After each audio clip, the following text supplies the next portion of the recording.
The inherent conflict of interest in interest rate determination. The global financial system isn't perfect by any means. However, most of the imperfections seem to be minor. As a whole, individuals and corporations feel safe transacting and investing based on the rules defined in the current system. This is possible because the stalwarts of modern day finance have been ignoring the elephant in the room, which is the conflict of interest inherent in the way in which interest rates are set. There are some major problems with the manner in which these interest rates are set. Conflict of interest in interest rate determination.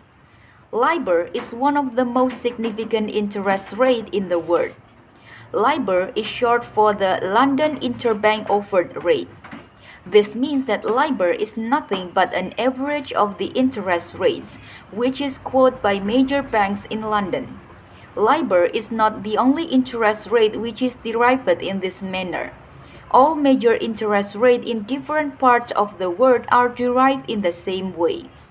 The problem with this approach is that it allows banks to become both the price taker as well as the price maker at the same time. The banks which quote the rates required to determine the interest rate are also the banks who hold positions that gain or lose value depending on the interest rate being quoted. It is therefore obvious that if banks can control the interest rate that they quote, they can control the profit or loss that they incur on a trade. The ability to set interest rate gives banks the upper hand over other traders in the market.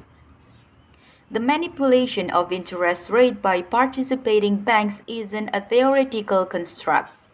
This is a very real risk which different banks in the world have exploited to their advantage several times. The Barclays Bank in the United Kingdom, as well as the ANZ Bank in Australia, are famously known to have reached the interest rate with the sole purpose of raking in huge profits. How do banks make profits by rigging interest rates? The market value of a lot of derivative securities is based on interest rate fluctuation. For instance, most of the derivative securities which are traded in the United States are based on the LIBOR. As already mentioned above, banks like Barclays Bank have a say in what the LIBOR rate will be. At the same time, banks like Barclays Bank are also allowed to take position in securities that are affected by a movement in LIBOR. Banks can take advantage if they are able to predict the movement of interest rate in either direction. For instance, banks like Barclays form a cartel and take similar position. In many cases, as a group, they are betting that the value of the security will go down. Then they covertly form a group and raise the interest rate higher. By doing so, they are able to actually reduce the value of the underlying security and secure handsome gains in the process. In many cases, the banks also form a cartel to artificially lower the interest rates. This is usually done in order to project a stronger image of the bank. Taking advantage of the artificially lower interest rate, banks are able to raise financing at lower rates when they need the money. A study of the process makes the glaring inconsistencies obvious. The process is not unbiased for all the members of the market. There are some players who will always have an upper hand because of the information asymmetry which works in their favor. Why does interest rate manipulation continue? Interest rate manipulation isn't really a new idea. It has been taking place for a long time. Many top banks have been penalized for manipulating interest rate.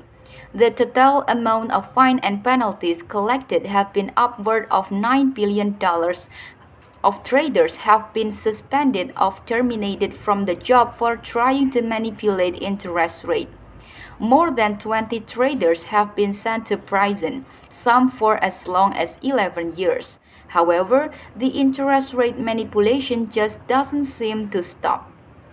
After every few months, a new bunch of traders start colluding in order to manipulate the interest rate. This happens so often because the collusion is difficult to prove.